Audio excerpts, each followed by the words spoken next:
Friends, dry హెయిర్కి oil apply చేసేది and healthy food for hair concept guys.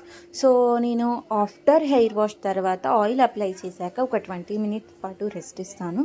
So నేను ఎలాగైతే ఆయిల్ని అప్లై చేస్తున్నాను అన్నదైతే ఈ video guys.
After hair wash చాలా జెంటిల్ హ్యాండ్స్తో అయితే ఆయిల్ అనేది అప్లై చేయాలి. అప్లై చేసిన వెంటనే అయితే కోమ్ అనేది చేయకూడదు.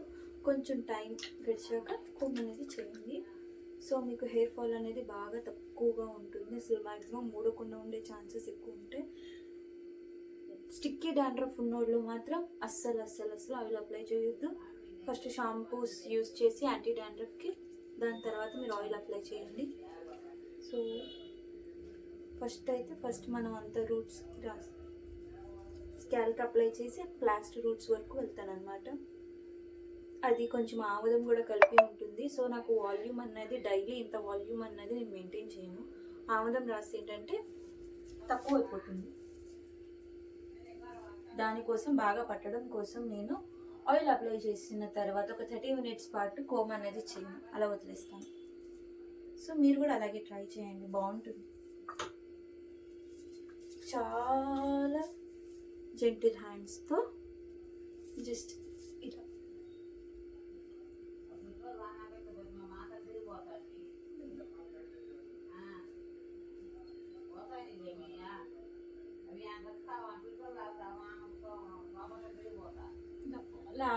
లాస్ట్ ఎండ్స్ వరకు వెళ్ళిపోవాలన్నమాట.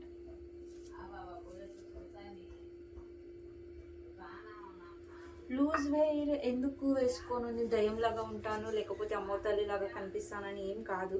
నేను నుంచునే టైంలో నాకు నేనే తొక్కేసుకుంటాను హెయిర్. సో అందుకని చెప్పేసి నేను లూజ్ హెయిర్ అనేది ప్రిఫర్ చేయను. నిజంగా చెప్పాలంటే కొంచెం బ్యాక్ నుంచి అలాగే అనిపిస్తాను. హెయిర్ స్టైల్ని బట్టి హెయిర్ వేసుకోవాలి కదా. నేను కాటికి పెట్టుకున్నాను గైస్, 2 రోజులు అవుతుంది చూడండి. పెట్టింది ఐలైనర్ మాత్రమే, అయినా బూచి దానిలాగా అయిపోయింది. ఆయిల్ పెట్టి రుద్దిన, క్లిన్జర్ పెట్టి రుద్దిన, పొట్లే, స్నానం చేసిన పొట్లే, ఇలా ఉంటుంది. ఈ విధంగా జెంటిల్ హ్యాండ్స్తో ఎండ్ వరకు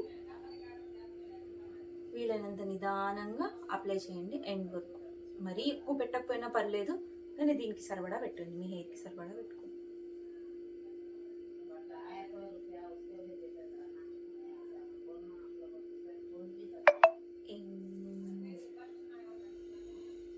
నాకు డిఫరెన్స్ తెలుస్తుంది కదా. ఇది ఆయిల్ హెయిర్, ఇది డ్రై హెయిర్. ఇది కంజెస్ట్ అయిపోయింది. ఇంకా కొంచెం పెట్టేద్దాం.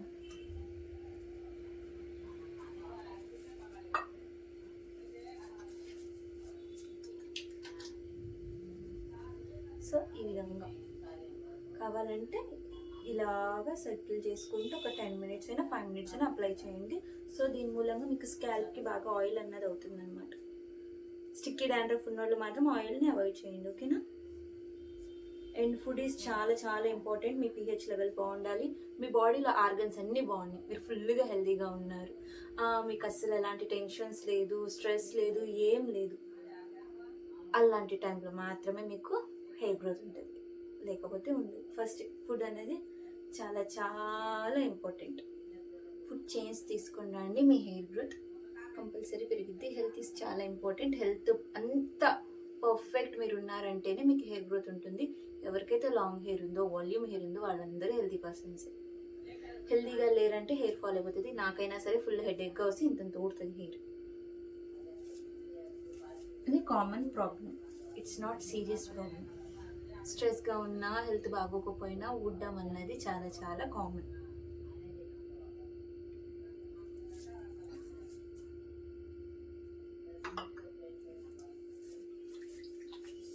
గాజీ పెట్టాను గైస్, ప్లాస్టిక్ దాంట్లో కూడా పెట్టాను గైస్. నేను చాలా జాగ్రత్త పడాలని కదా, నాకు ఎంత కావాలో అంత దాంట్లో వేసుకొని యూస్ చేసేసుకుంటూ ఉంటాను అనమాట.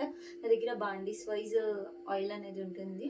సో నేను సేల్ కూడా చేస్తాను కాబట్టి ఆయిల్ ఎప్పుడు ఫ్రెష్గా చేస్తాను కదా, ఫ్రెష్గా యూస్ చేసేసుకుంటూ ఉంటాను.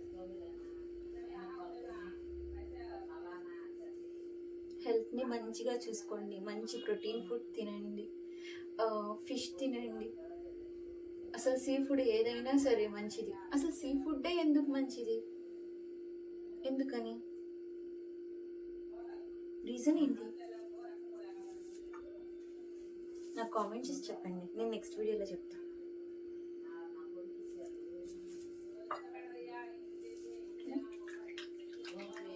వై సీ ఫుడ్డే ఎందుకు, నీళ్ళల్లో బతికే ఫుడ్లోనే ఎందుకు అని చెప్పేసి అన్ని బెనిఫిట్స్ ఉన్నాయి. ఎందుకున్నాయి నాకు కూడా తెలియదు. నాకు కూడా కనుక్కొని కామెంట్ చేయండి, నేను నెక్స్ట్ వీడియోలో మీకు క్లారిటీ ఇస్తాను. ఫిషే ఎందుకు, ప్రాన్సే ఎందుకు వాటర్ ఫుడ్ మాత్రమే అంత మంచిది. ఏ స్కిన్ డిసీజెస్ రావా, వెయిట్ గెయిన్ అవ్వమా, హెయిర్ ఫాల్ కంట్రోల్ అవుతుందా, కలర్ ఇంప్రూవ్మెంట్ అవుతుందా, ఎంత తిన్నా వెయిటే గెయిన్ అవ్వమా, వై ఎందుకని? సీ ఫుడ్లో మాత్రమే ఏముంది, వాటర్లో బతికేది వాటి గురించి ఏముందంటారు?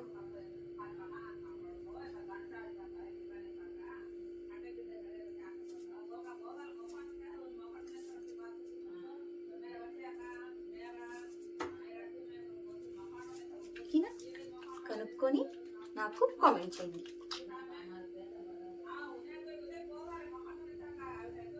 ఒక్క కామెంట్ వచ్చినా సరే నేను చాలా హ్యాపీగా ఫీల్ అవుతాను ఈ టాపిక్ మీద. నా హెయిర్ మాత్రమే కాదు, నా వాయిస్ కూడా వింటున్నారని, లేకపోతే ఇదే చెప్తున్నారని ఫిక్స్ అయిపోతాను. ఇంకేం చేయను.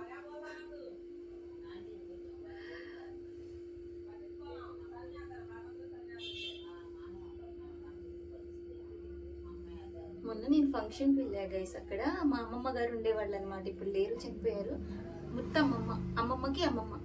సో ఇప్పుడు నేను ఒకసారి అడిగా, అందరు నాకు పొగురుంది అంటున్నారు, నాకు ఎక్కడ పొగురు ఉంది, నాకు కనిపించట్లేదు, దాన్ని ఎలాగ కంట్రోల్ చేయాలి అంటే, అప్పుడు ఆవిడ నాకు చెప్పారు, నువ్వు ఎవరితో మాట్లాడవు, ఓన్లీ సైలెంట్గా ఒక చోట కూర్చుంటున్నావు, దాన్నే పొగురు అంటారు అని చెప్పారంటే.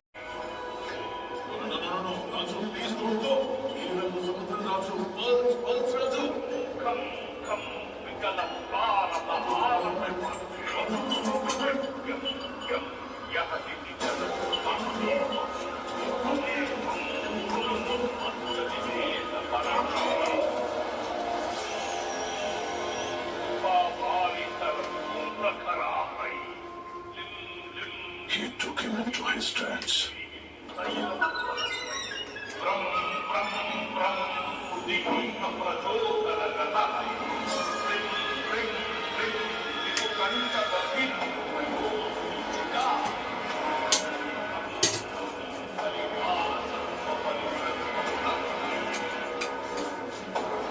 ఎందుకు వచ్చినావురా? చంపే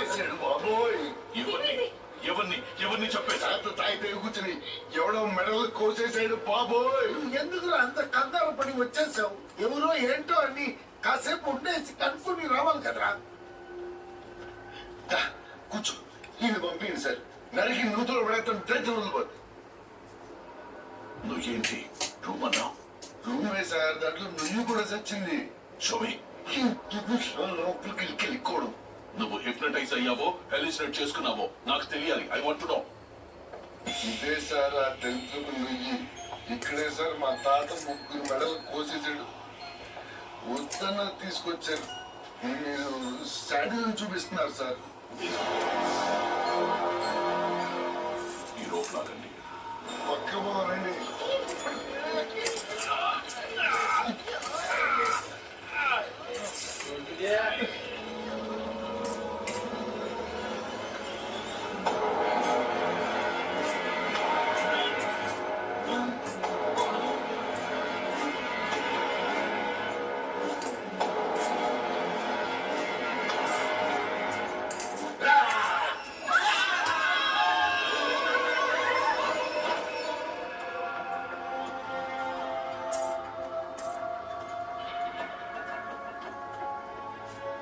ఏముంది సార్ దాంట్లో?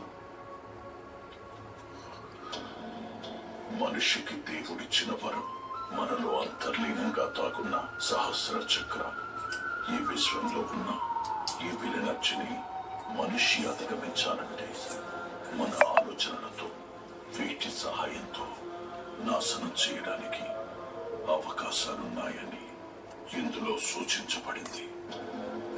కానీ అత్యంత శక్తివంతమైన ఈ చక్రాల్ని అందుకోవాలంటే జన్మ జన్మల నుండి యోగ సాధన అయినా చెయ్యగలిగి ఉండాలి. లేకపోతే మన భావోద్వేగాలతో జయించడానికి ప్రయత్నమైనా చెయ్యాలి.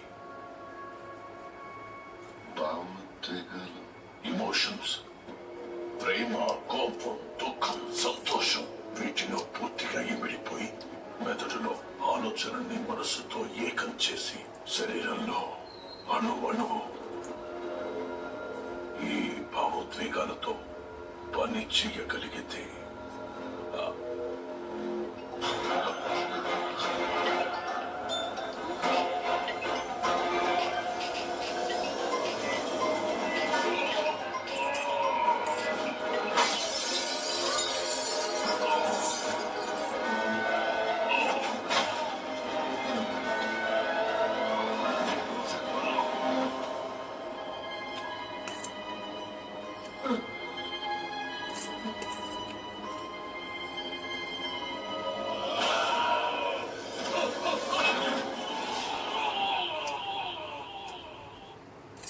ఆరోగ్య సమస్యల వల్ల శివప్రసాద్ గారికి 15 సార్లు హాస్పిటల్లో అడ్మిట్ అవ్వాల్సి వచ్చింది.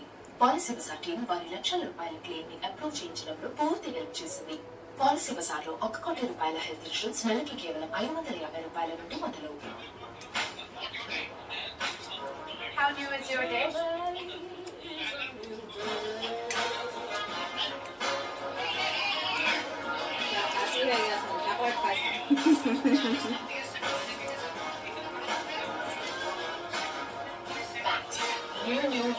नूडल्स खा ले क्या? हाँ.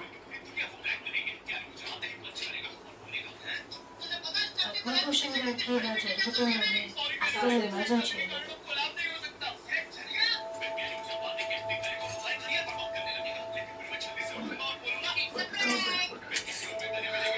ఏంటో రాజు, నువ్వు పక్కన ఉన్నావని ఆనందపడాలి. నీ తాత దగ్గర స్టక్ అయిపోయావు బాధపడాలి. नहीं अच्छा देखो. नूडल्स.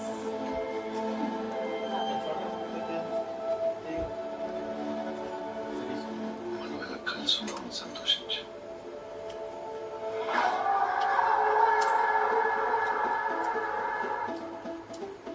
చీతి, ఆ చేతితో నన్ను ముట్టుకోకు. మనసు ప్రేమ అని వెనకపడ్డానని నోకు. కళ్ళు తెలుసుకో, కళ్ళు చెరిగిపోతాయి. మాట్లాడుకో. నా కళ్ళ గురించి మాట్లాడే అర్హత లేదు నీకు. ఒక పక్క నువ్వు తప్పు చేస్తూ నన్ను బ్యాడ్గా క్రియేట్ చేస్తావు అందరి దగ్గర. భైరవి యాక్చువల్ గా అది నీకు తెలియదు బెస్సి మనిషి గురించి ముందు మత్తడి మెడల్తో కొరికేస్తాడు